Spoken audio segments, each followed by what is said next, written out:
Fala, hypados, aqui é o Tyson Valadares. E aqui é o Fernando Lobo. E esse é o Hora do Hype, o podcast do canal Hora do Hype, que fala sobre filmes, séries, jogos, música agora, enfim, todo esse universo que amamos. E estamos aqui para falar as nossas impressões, né, Fernando? Do Michael. Sim, o Michael está aí batendo recordes, né, de bilheteria. A gente vai falar sobre bilheteria, vai falar sobre o que a gente gostou do filme, o que faltou no filme, né? Sobre coisas que poderão vir num possível segundo filme, né? Tá meio confirmado, sim, mas não, né? Então, acho que é isso. Uma coisa importante de falar também é sobre o porquê dessa disparidade dos críticos com o público, né? Ah, claro. Acho que é interessante a gente falar isso também. Muito bom a gente entrar nesse ponto. Eu acho que dá pra ser até o primeiro ponto. Bora lá, então. Né? Dá pra ser até o primeiro ponto. Lembrando, né, gente, pra quem não assistiu o filme, né, a gente vai falar sobre a história do filme, sobre o que acontece no filme, então vai ter spoilers. Então, ou você escuta esse podcast, assiste esse podcast sabendo que vai ter spoilers, ou você assiste o filme primeiro e depois vem ver a nossa opinião aqui. Lembrando que tem um podcast anterior a esse, né, que a gente fala sobre a história do Michael, né, um podcast bem grande e tal. Ali não tem spoiler nenhum sobre o filme, então você pode assistir como um esquenta para você ir ver o filme. Nós fizemos assim. Né? Muita gente que a gente conhece fez assim, escutou o nosso podcast lá sobre a vida do Michael, que a gente contou com o Rodrigo Fagá aqui, e foi assistir o filme. Para mim realmente foi bem enriquecedor eu saber algumas coisas da vida do Michael antes de assistir o filme, tá? Então vamos falar exatamente disso que o Fernando começou, a questão da disparidade, né? A gente viu que no Rotten Tomatoes a crítica detonou o filme, né? Tá ali com... Vamos pegar aqui, né? Tá ali, pelo menos estava com 30 e poucos % da crítica, não sei se subiu agora. E 96% aclamado pelo público, né? Tivemos alguns outros filmes que tiveram esse mesmo fenômeno, né? Mas a gente tem 39% da crítica e 97% da audiência, né? O povo gostou, mas os críticos não gostaram. E assim, na minha opinião, o que eu penso sobre essa avaliação baixa dos críticos é o fato de que a carreira do Michael já foi marcada por uma certa perseguição por parte da imprensa, né? Tudo Sim. que falava sobre o Michael dava engajamento. Se fosse em época de rede social, do Instagram, é o like, né, que hoje a gente conhece, é o engajamento que a gente conhece no Instagram. Então, falar sobre qualquer coisa do Michael naquela época era um furo de reportagem, era algo que era garantia de audiência. Então, a vida do Michael teve muitas polêmicas, né? Envolvendo a questão da questão racial, da pele dele, da cor da pele, a questão também das denúncias sobre abuso, né? Que todos sabemos o que aconteceu.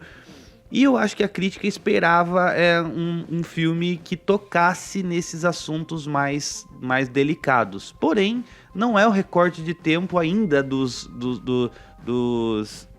polêmicas maiores, né, Fernando? Sim.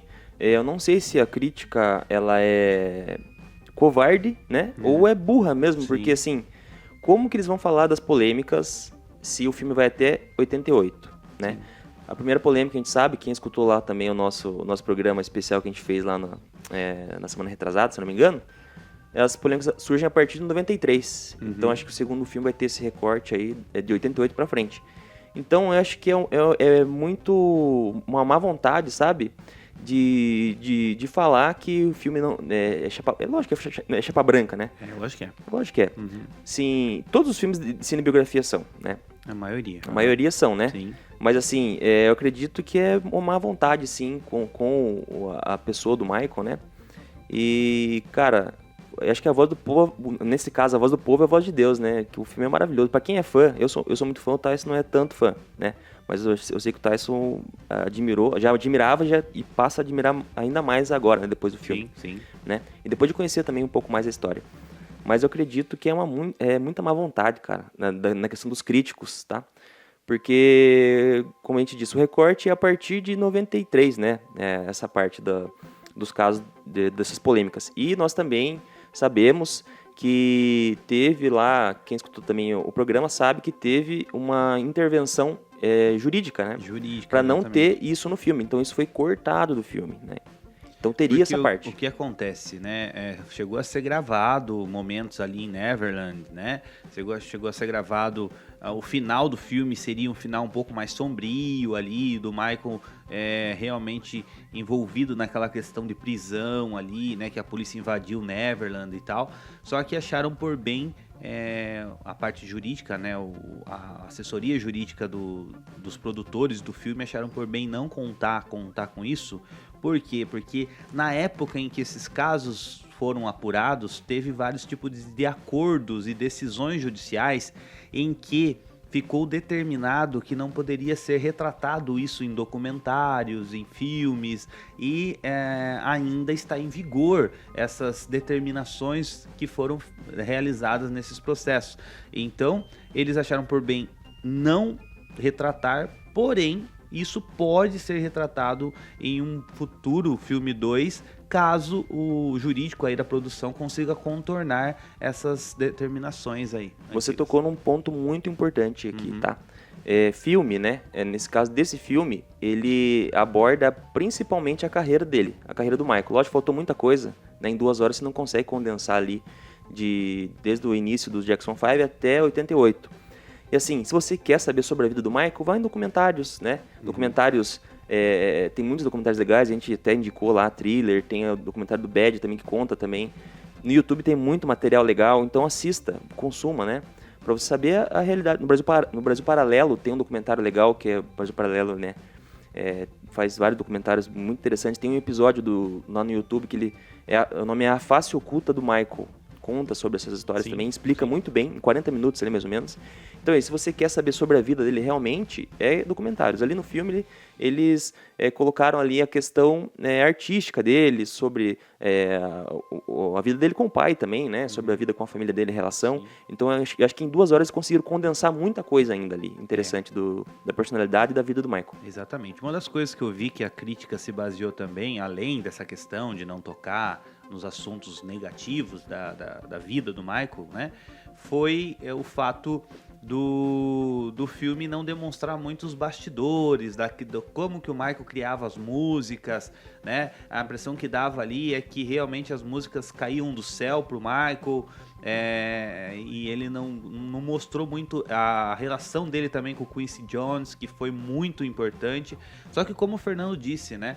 São muitas coisas, é uma vida cheia de camadas, que em 2 horas e pouco de filme não tem como condensar tudo. Então eu entendo que eles acertaram ao fazer praticamente uma cinebiografia musical do Michael. A gente viaja pelos sucessos do Michael durante o filme, começando, né, na época dele criança lá como Jackson 5 e terminando em Bad, né? Então a gente vai passando ali até pelos clipes. Então a impressão que dá em certo momento também é que o filme ele é uma ligação dos principais clipes do Michael, refeitos, remasterizados, né, aí pelo Jafar Jackson, mas com história ali entre um clipe e outro, né, principalmente focado nessa questão familiar.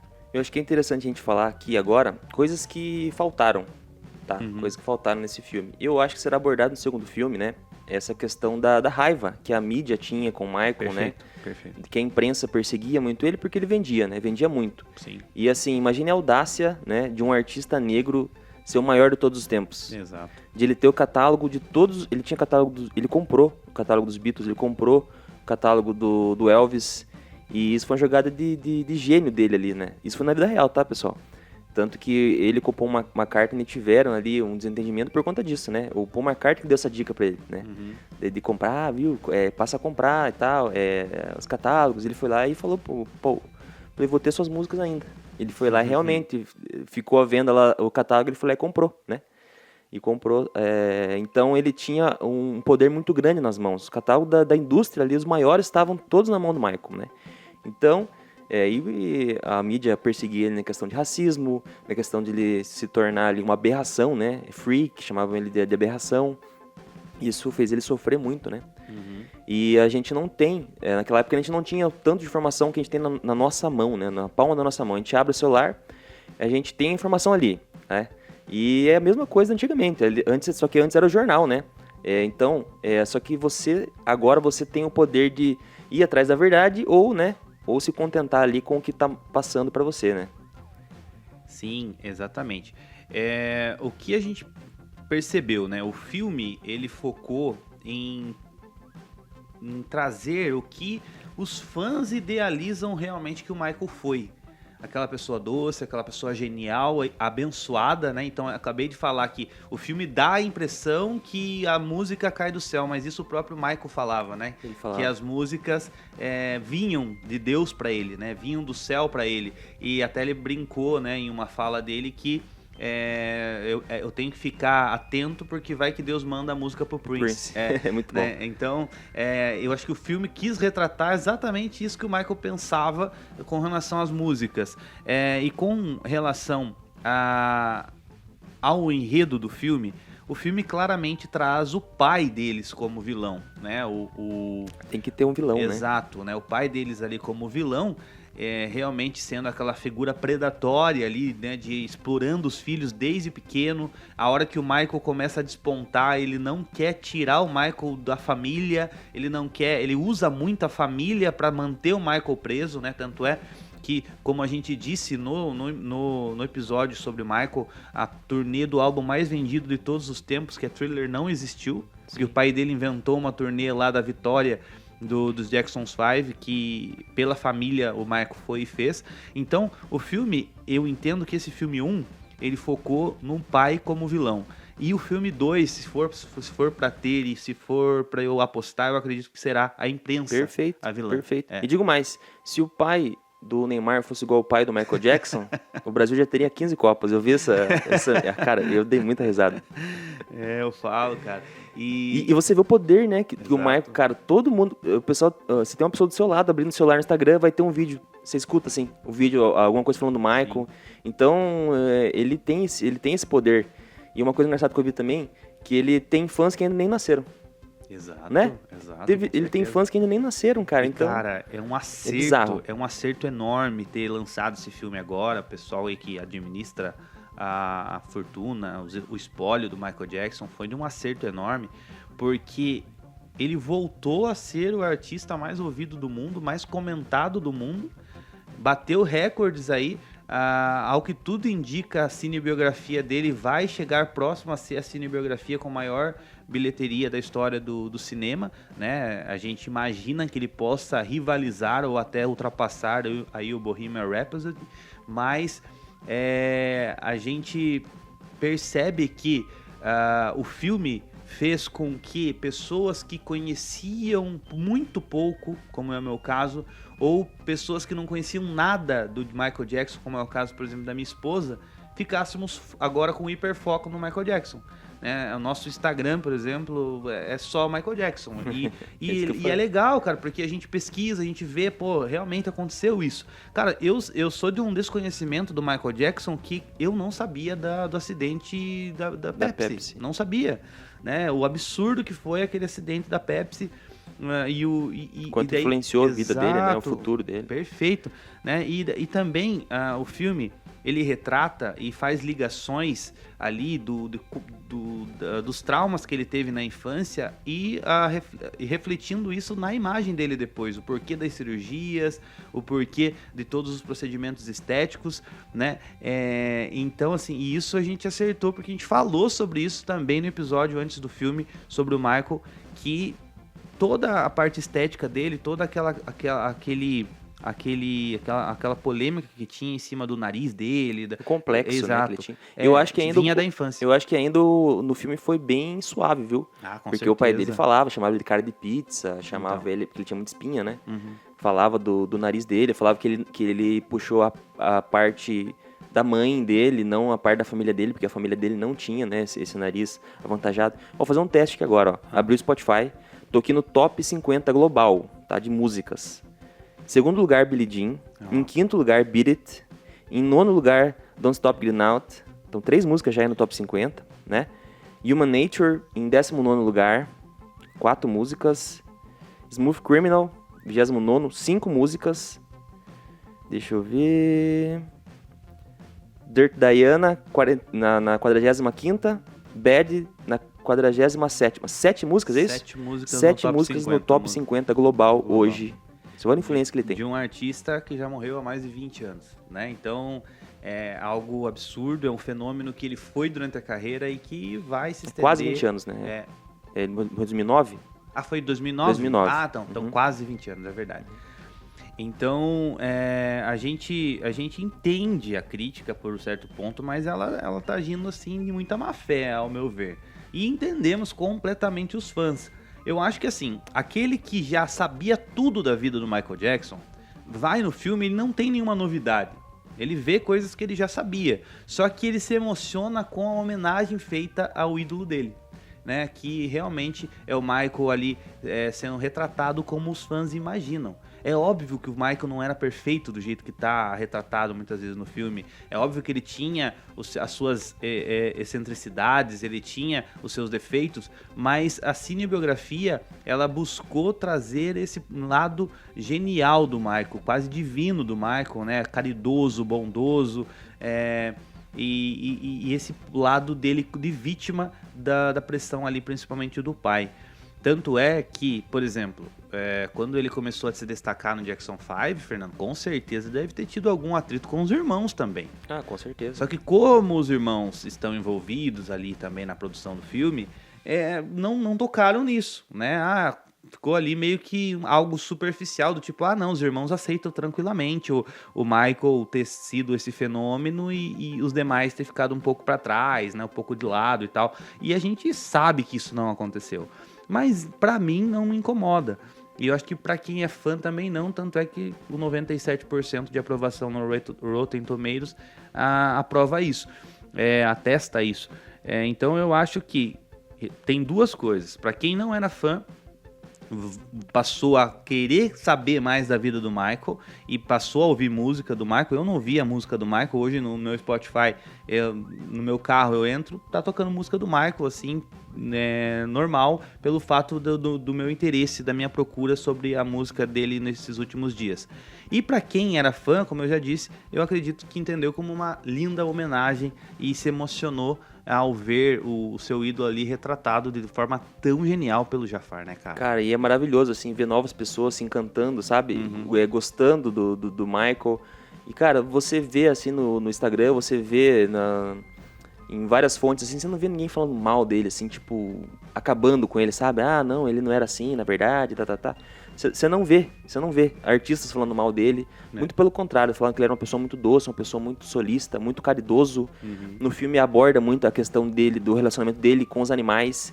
E, cara, isso faz muito sentido pra infância dele, porque a infância dele, ele não socializava com as crianças, né? Sim. As crianças, ele fala no filme assim, a mãe dele fala, filho, por que você não tem amigos e tal? E fala, mãe, as crianças na escola não me vê como uma criança, né? Sim. Eles pedem pra tirar foto, eles pedem... Porque ele já é desde os 5... Cara, imagina você, dos 5 anos de idade. O que você tá fazendo com 5 anos, né? Dos 5... Eu tava comendo tijolo. Até os 50, você ser uma das pessoas mais conhecidas do mundo. Exatamente. Cara, tanto que ele se disfarçava várias vezes pra sair na rua, né? Porque ele não conseguia ter uma vida normal igual todo mundo tem. Então imagine, a gente não tem nem noção do quanto isso implica na psique da pessoa, né? Não dá, cara, não tem vida, não teve vida, ele não teve infância.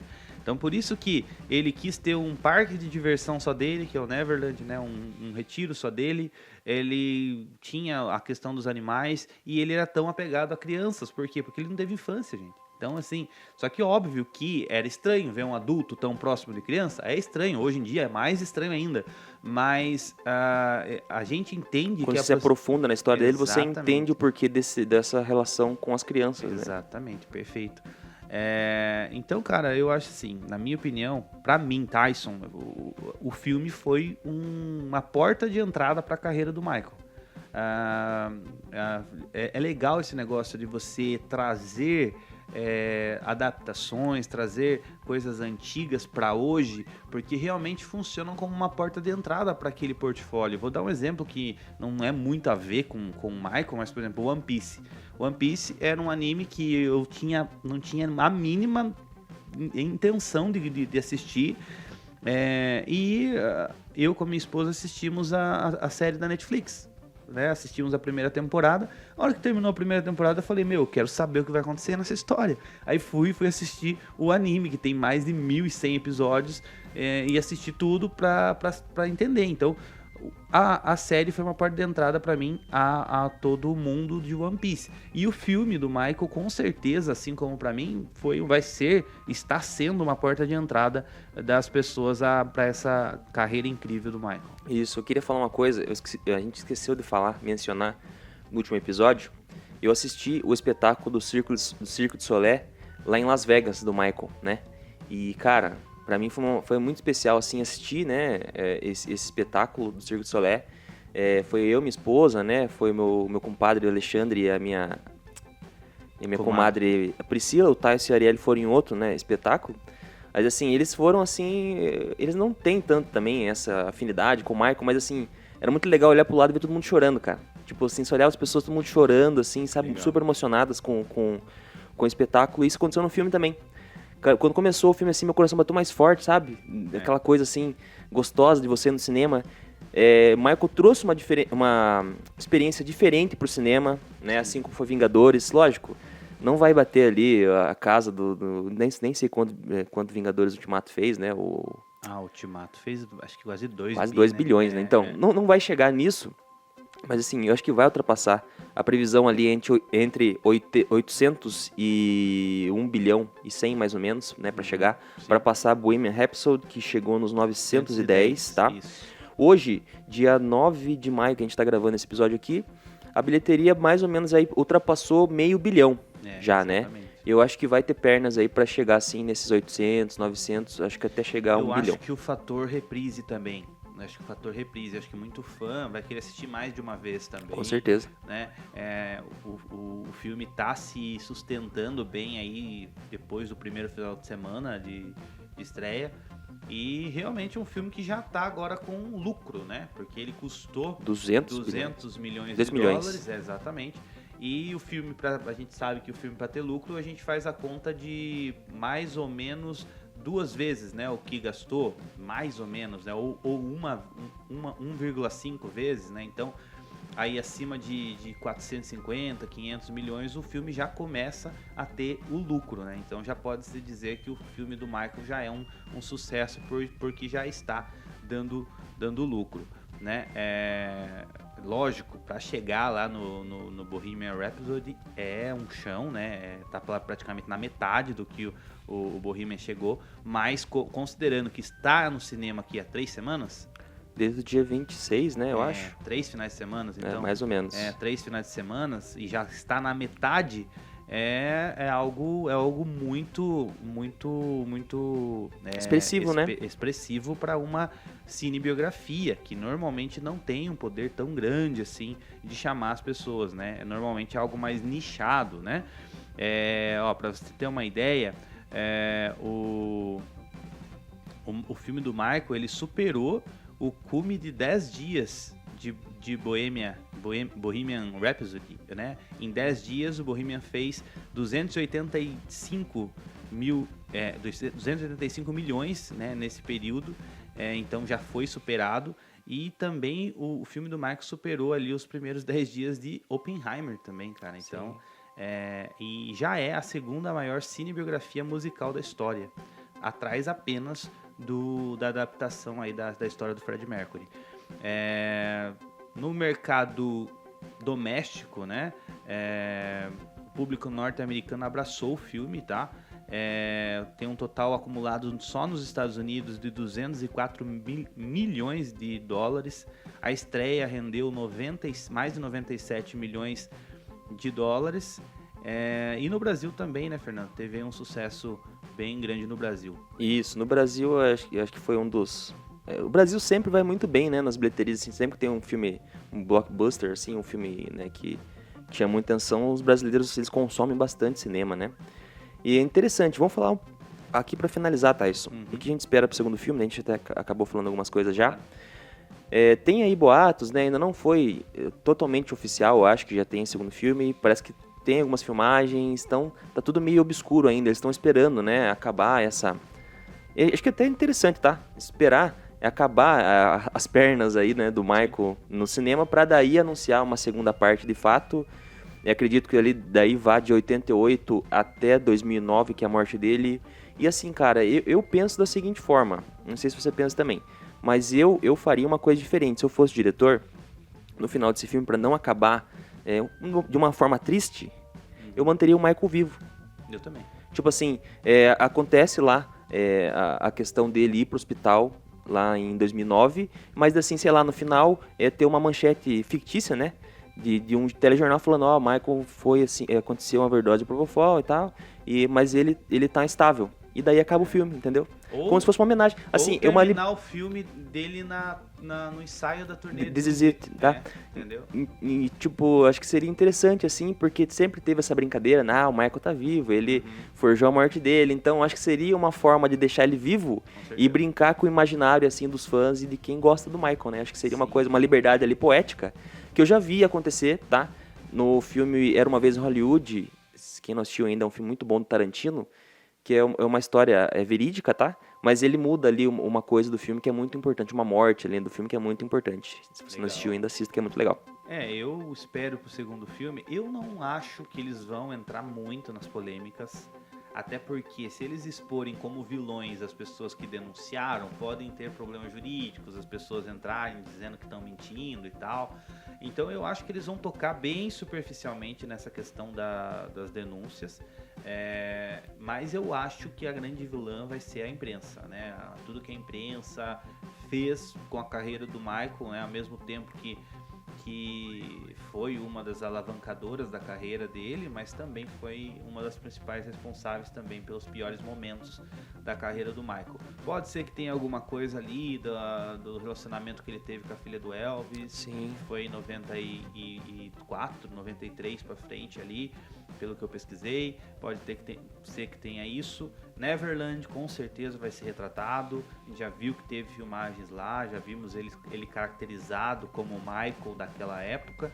E então a gente imagina que vá terminar essa biografia, passando também pelos principais sucessos desse período até a morte dele. E eu acho mesmo que o filme vai terminar com ele vivo também, cara. Eu acho que de repente ali, igual foi desse filme que terminou com ele no palco, né, da turnê Bad, pode ser que termine com ele no palco do ensaio do This Is It, né? Ou que seria um show do This Is It, por exemplo, né? Ele num palco, né? Nossa, perfeito, Thais. Perfeito. Ele num palco, né? Fazendo a turnê que ele não fez. Perfeito. Eu fecho esse aí.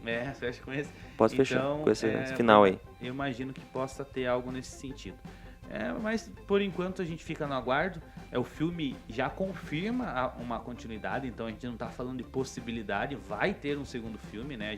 No final do filme tem lá Michael retornará, tipo em Vingadores, né? Doomsday. Né? Então vai ter essa continuidade. E a gente fica aí ansioso esperando por essa continuidade. E eu confesso que muito mais ansioso agora do que eu estava para assistir o próprio filme do Michael, agora que eu já sei um pouco mais sobre a história do Rei do Pop. Tá, essa é a sua nota aí para Michael. A nota para Michael eu dou uma nota de 9 de 10. Eu acho que é uma cinebiografia muito emocionante para quem é fã. Para quem não é fã, é uma porta de entrada, como eu falei. Tem os seus defeitinhos de correr um pouco mais, de não mostrar algumas coisas que seriam importantes ali, né, o relacionamento com o Quincy Jones, um pouco mais de como ele produzia a música nos bastidores, aquela questão ali do Beat It também, com as gangues. Faltou sobre a questão do We Are The World também. Isso, aquela polêmica lá muito legal. Também com o Prince. Faltou uma coisa muito importante, que o Michael, ele é o artista com mais Grammys numa noite só. Apareceu assim um frame muito rápido, dele com os Grammys na mão. E os Grammys que o Jafar segura são os verdadeiros. Olha só, que então, legal. Faltou um pouquinho dessa parte, eu senti falta dessa. Então, por esses motivos, né, eu dou uma nota 9 de 10. Mas eu gostei muito do filme, foi algo que foi muito, muito interessante pra mim, que não era fã, e agora eu já tô me interessando mais pela carreira do Michael. Pra mim é nota 9,5, assim, só peca nessas partes, assim, que faltaram realmente, mas assim, 2 horas de filme, eu assistiria 4, 5 horas de filme tranquilamente. Tomara que saia uma versão estendida, né, do diretor. Mas o saldo é muito positivo, cara. O Jafar, maravilhoso. O menino que faz o Michael, na versão criança, ele é maravilhoso. Juliano, se eu não me engano o nome dele. Ele é maravilhoso também. Muito legal. E a parte da musical do filme é impecável também. O pessoal reclamando, é um cover, é um show cover do Mike. Fala, pelo amor de Deus, gente. Aproveita, só aproveita. Se você não gosta, não vai. Pronto, não vai. Exatamente. Né? Continua ouvindo os discos dele, continua vendo ele no YouTube, né? Se você vai para ver uma adaptação, é exatamente isso que você vai ver, uma adaptação. Eu acho que essa nota dos críticos foi ruim também. Acho que eles já vão com uma vontade, como a gente falou. Mas assim, quando você é o primeiro a ver alguma coisa, você não tem tantas opiniões para você ouvir, para você se basear, né? E eu acho que isso é ruim ali pros críticos, né? Porque eles são os primeiros a assistir assim, e eu não sei se eles ficam com essa... Não, eu já acho, foi má vontade também. Eu já sou da opinião que ele foi uma má vontade, já foram com essa impressão predisposto de que, não, o filme vai ser chapa branca, não falou das polêmicas. Não vai falar das polêmicas, vai ser só a parte musical. Cara, e o público amou justamente por isso, entendeu? A gente não quer ir lá no cinema pra ficar vendo a desgraça da vida de um ídolo, sabe? A gente quer ver uma homenagem, a gente quer ver algo, ele retratado da forma que o fã tem ele no seu imaginário, né? E não ver o cara... Por exemplo, o filme do Freddie Mercury. Eu assisti o filme do Freddie Mercury e eu fiquei irritado com o Freddie Mercury. Tipo, manchou um pouco da admiração que eu tinha com relação ao talento que é o Freddie Mercury. Mas eu fiquei irritado, cara. Tipo, realmente, o cara era um pentelho, velho. Eu gostei, entendeu? Assim, do Bohemian Rhapsody, mas pelo final, né? Porque aparece o show lá do... Sim. Acho que de 84, se eu não me engano, no Rock in Rio. Não sei, no Rock in Rio ou Light... Eu não vou lembrar agora, Live Aid, eu acho. Mas, assim, a biografia do Elvis também é muito boa, assim, a biografia do Elvis é muito boa também, gostei bastante. E ele vai mais nessa temática, assim, do Michael, tá? Então, por exemplo, se você é fã muito de um cantor, por exemplo, você é fã do Manuel Gomes, você vai querer ir num filme do Manuel Gomes que fale bem dele, que homenageie ele, né? Agora, se for um documentário, daí você já espera um negócio mais próximo à realidade, com as polêmicas e tal. Eu particularmente gosto de ir no cinema e ver algo positivo, cara. Ver algo bom, algo que dá esperança, de falar, poxa, que legal que pisou na Terra um ser humano assim, sabe? Teve os defeitos dele, que todo mundo falava, teve. Mas, cara, olha tudo que ele fez, tudo que ele construiu, todas as pessoas que ele ajudou e o legado musical que ele deixou, né?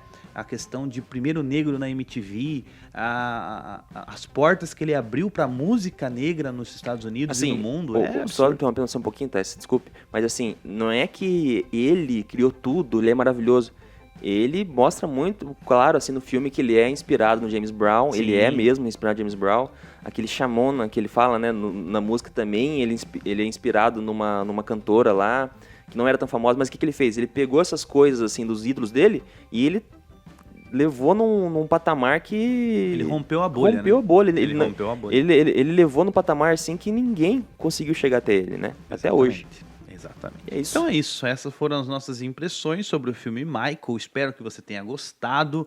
Se você gostou ou não gostou do filme, comenta aí. Para você que está no Spotify, não esqueça de deixar as 5 estrelinhas, nos seguir, tá? Tem bastante gente nos ouvindo, mas não nos seguindo. Então você que está nos ouvindo e não nos segue, já pega o teu celular rapidinho aí, segue, não custa nada e ajuda bastante a gente. E para você que está no YouTube, não deixe de deixar o seu like no vídeo e também seguir o canal e acionar o sininho para receber todas as notificações. Perfeito. Valeu? Tchau, tchau.